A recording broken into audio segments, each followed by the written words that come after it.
जादू आहे या राज्याभिषेकामध्ये। त्यानं रामाच्या डोक्यावरती छत्र धरले, तो खाली मान घालून रडतोय।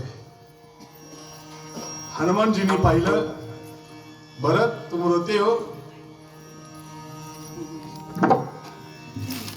तेरे भाई आज राजा बन गए और तू पीछे रोता है, तू रामाच्या पुढे का येत नाही?